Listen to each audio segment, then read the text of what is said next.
YouTube, what's good? We finally made it. Matter of fact, let me bring you over here.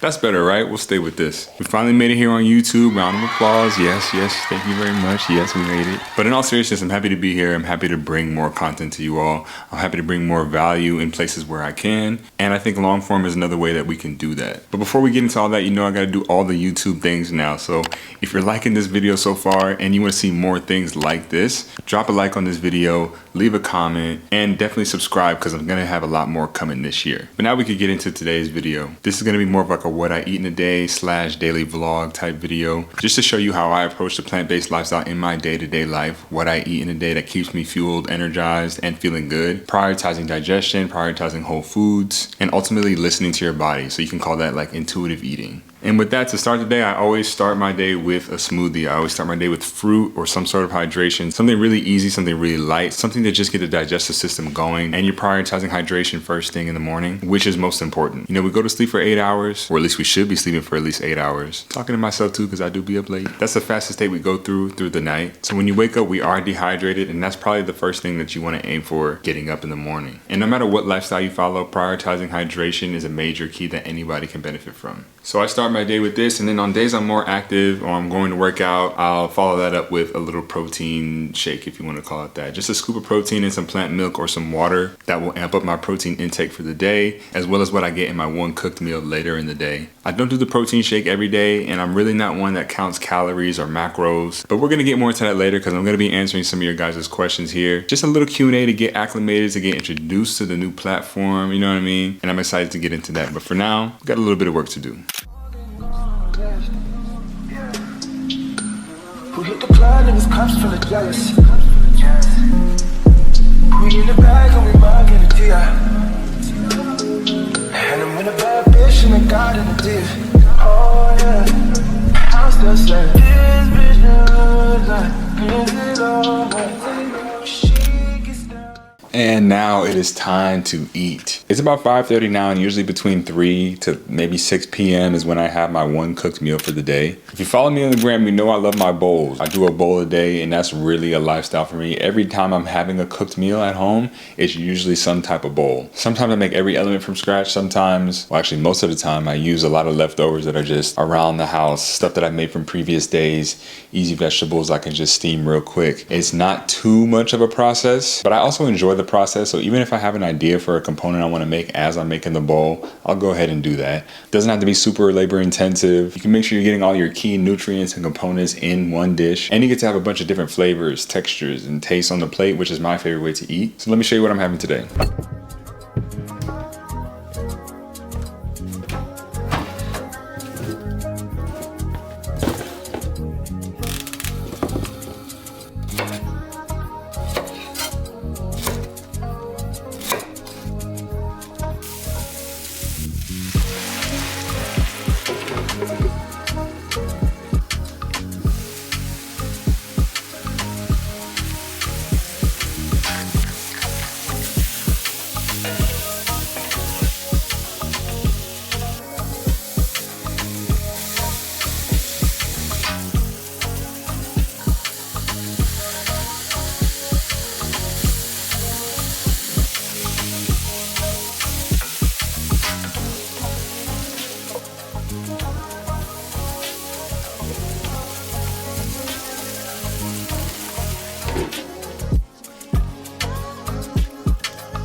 Okay, and this is what we're working with. Again, this is just stuff that I pulled together from what I had left over. Eating well doesn't have to be complicated. You can still get all your nutrition you need. And it can be really simple just like this. So a little bit how I build my plate. I like to always have some raw veggies on the plate. That's typically like some salad or some cucumber, some greens of some sort. Then we always have some steamed or cooked veg just because I love those. And today we have some Brussels sprouts and steamed broccolini. Then for one of the protein sources, I made these spiced chickpeas with some already cut up aromatics like peppers, onions, garlic, a little bit of rosemary from previous dishes that I've made throughout the week. Then I use this spice blend that I had on hand, but you could obviously season it up however you like. The other is this lentil bolognese situation that I made. I made a big batch of it earlier this week, and this was the last bit that I had. So I added this on top for some extra protein and flavor. Then for some carbs, I added in some quinoa, as well as some of the smashed plantain salad I made a couple days ago, and that's on my feed right now if you haven't seen that already, so check that out. But yeah, typically half the plate's veggies, then you go into your protein sources, a couple carb sources, and you can really play around with these based on what you know you like. Also, let me know down in the comments if you want to know more about how I build my plates, what I like to prioritize, what kind of groceries I get. But for now, we eat.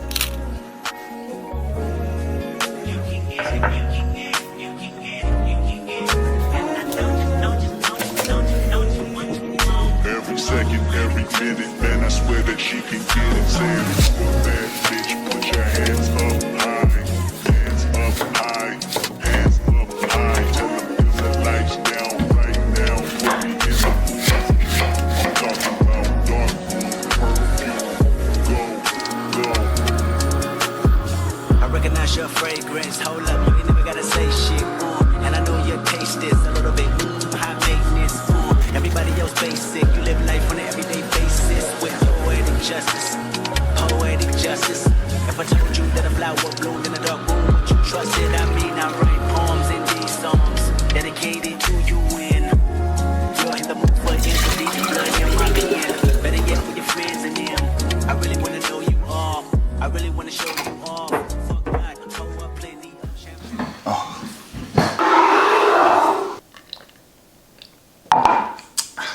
That's good. Every day after I have my cooked meal, I always have to have a pressed juice or a coconut water afterwards. One of those two. I have to just replenish on my hydration for the day. And honestly, I don't know what it is. I did a juice fast a couple years back. Did 30 days of just pressed juice. And ever since that fast, I can't go a day without having a juice, or rather like I can feel the difference in energy in my body when I don't have a pressed juice. So I just have one every day now. And obviously there's so many great benefits to juicing overall. Very hydrating, and you essentially just get to fast track all the nutrients into your system. But yeah, this is part of my everyday routine too. So in here we have some cantaloupe, lime, ginger, mint, celery, cucumber, apple. So if you haven't incorporated juicing into your routine yet, I would highly recommend giving it a try. So yeah, I'll just continue to drink this, and then I'll catch up with you guys later for my dinner.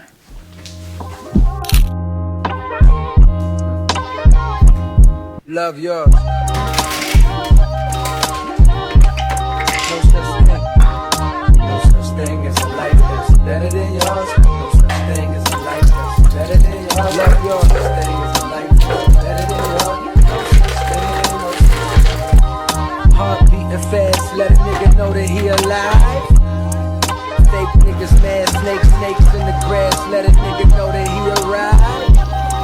Don't be sleeping on your level, cause it's beauty in the struggle, nigga.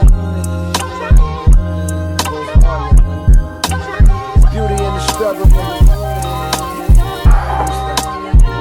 Yeah. It's beauty in the struggle, ugliness in the success. Hear my words and listen to my signal of distress. I grew up in the city and know sometimes we had less. And with that, we have dinner.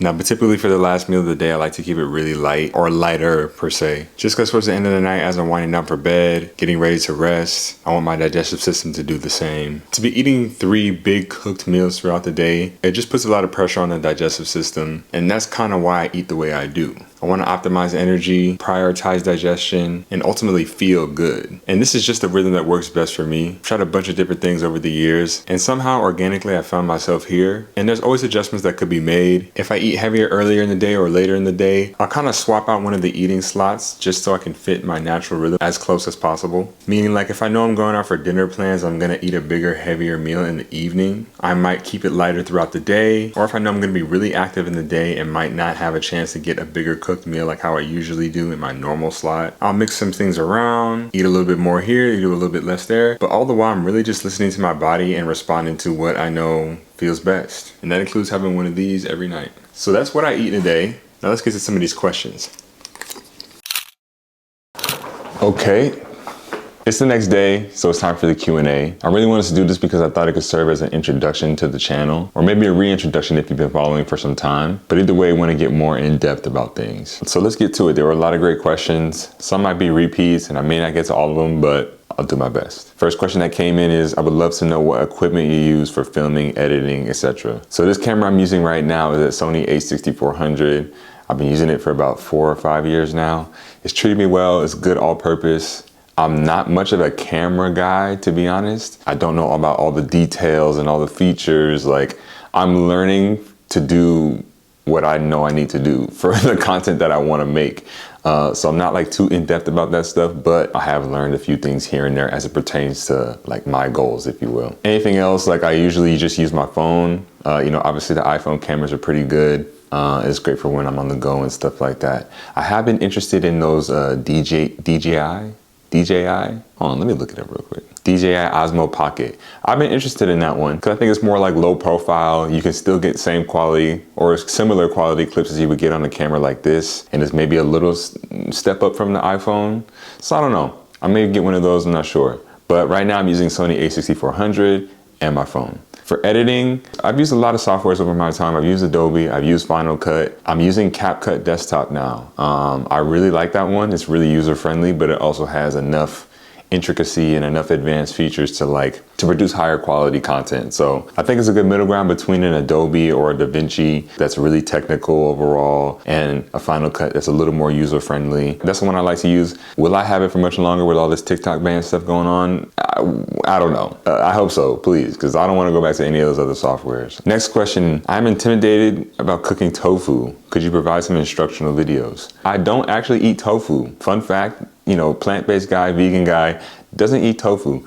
I'm not the biggest fan, but what I do like is this pumpkin seed tofu. Tofu made completely from pumpkin seeds, really good protein content, and that one actually I really like. So if I am using tofu in any of my videos and anything that you see from here on out, that's what I'll be using. Tofu definitely can be intimidating. I always just say that you treat it the same way that you would treat, you know, a piece of meat, a piece of chicken, a piece of beef, you know. It's all about seasoning, it's all about marination. Yes, some of those techniques vary based on what you're using, but overall it's the same principles. Recurring question for anybody who's ever been plant-based, how much protein do you eat in a day / do you track? Number one, I don't track.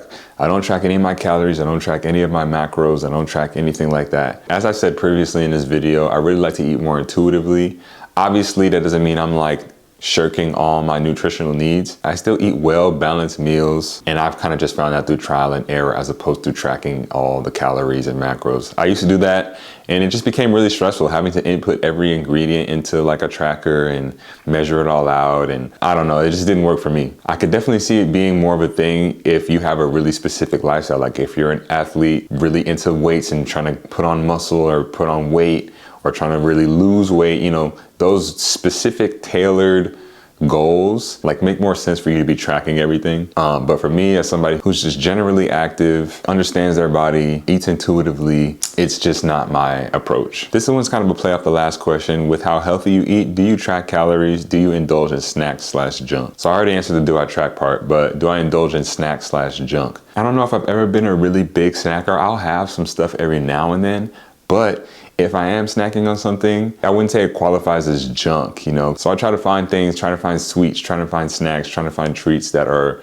made with that same integrity, so I can indulge without feeling like trash after, because that's really the key. Like if I'm snacking on something and I know it's not made with quality, for those few moments when I'm eating it, I might enjoy it, but then it might not digest well, spike your blood sugar, give you the itis. Like I don't want none of that. So I just look for everything to be made well, bottom line. What influenced your decision to become vegan, and was it a smooth transition? So my process of becoming vegan was its own journey. I was an athlete in college, played basketball for most of my life, and the summer going into my junior season, I had an ankle injury that had to have surgery. Nothing too crazy, just like bone spurs and cartilage issues, something that's more wear and tear as opposed to like some blunt force trauma. But I had to have surgery, and it did set me back. So through the process of that whole junior season, I'm trying to get back to myself, trying to get back to 100%.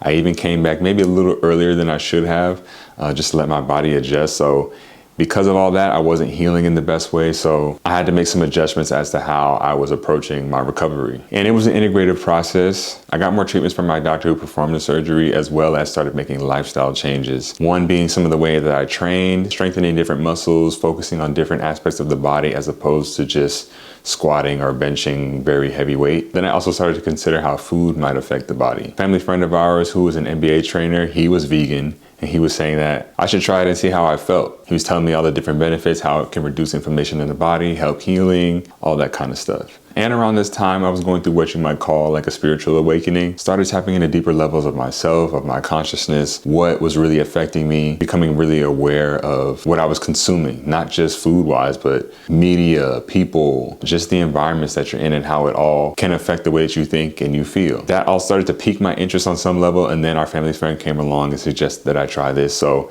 it all kind of aligned in that way. So I got curious enough to try it. I did it for a couple of weeks and I started to feel a shift almost immediately. I had a lot more mental clarity, food digested a lot better. You know, I was less sore after practices and workouts. I had more energy throughout the day. More sustained energy rather. And I could feel that in my performance as I was continuing to play basketball. And just having felt that, I knew that this was something that was real and that's something I had to pay attention to. And it only made sense that I just continue to stay curious enough. As far as it being a smooth transition, luckily I was doing it when I was at college, when I had access to like a whole cafeteria and food hall that had a bunch of options. So in that sense, I think it did make it a little smoother and allowed me to play around with things just because food was around. But it still was definitely a learning curve as far as learning how much I actually needed to eat, what foods gave me certain nutrients, what I liked, what I didn't like. And then eventually I had to learn how to cook because I wanted to sustain the lifestyle for myself. And at the time, nobody else in my family was doing this lifestyle. So then I started to fall in love with the cooking process and ultimately how it made me feel. That's how the process went. And it's been a really gratifying journey. I loved every part of it. And it's offered so much more than I could have imagined. One of those things being you guys here who watch the content and who enjoy it. Wellness and good food, stuff that's good and good for you. So I'm really grateful for that all around. How to hydrate yourself on hotter/workout days. You know, being somebody that's active, hydration is key. I mean, even if you're not really super active, you know, hydration is still key. If I could do it again, going back in my athletic journey, knowing what I know now, I definitely would have prioritized different hydration sources. Juicing would have been huge. I would have juiced a lot of melons. I would have did a lot of fruit juices. And yes, using them in place of like your sports drinks, your Gatorade, or your other waters, whatever. Coconut waters, high in electrolytes, high in potassium, great for being active. At the very least, infused water with fruits or with citrus. Like I would have done a lot of lemon and lime infused waters just so you can get some of those properties into your waters as opposed to just keeping it plain. Not that plain water is bad, but if you really want to level up your hydration and you're really active, these are some of the ways that I would have done it. Do you have any animals? What hobbies do you have, or what do you like to do other than cook amazing soul-enriching food? Well, first off, I appreciate the kind words. No, I don't have any animals. I never had any animals growing up, so it just never became a part of my lifestyle or my desire to have any. As far as stuff that I do outside of cooking, I'm really just a homebody. I like to chill. I love listening to music, watching good TV. I love some reality TV. I love my reality dating shows, listening to music, spending time with family and friends. I'm very simple. And then I guess if another hobby, if you couldn't tell, is all this stuff back here, like very much into sneakers and fashion. So outside of what I do on these platforms here, that's what I like to do. And we'll finish out with this last question. What is a dream of yours or something people don't know? A dream of mine would eventually be able to have like a really well-performing TV show that centers around all the stuff that I talk about here. So yeah, I think that would be the dream of anything. But otherwise, I really enjoy what I do now. I really enjoy bringing content to you guys and letting that build momentum in whatever way is best. But that's all for the questions, at least this time. We'll definitely do more as time goes on. I really enjoyed this. And I hope that you all enjoyed this video about what I eat in a day, as well as getting to know me a little bit more through these questions. I'm really excited to be here on YouTube and continue to bring you guys more content, more valuable content that can help add to your lifestyle in any way. We're gonna be doing recipe videos. We're gonna be doing more what I eat in a days, maybe some daily vlogs and maybe some travel stuff, just depending on what you guys wanna see. So let me know what you would want to see from this channel as well. Just leave some stuff in the comments. Yeah, we're gonna keep this thing rocking, man. I'm excited. If you like this video, be sure to leave a like down below. Subscribe to the channel because there's gonna be a lot more coming. But yeah, that's it. Appreciate you all watching, and I'll catch you guys on the next one.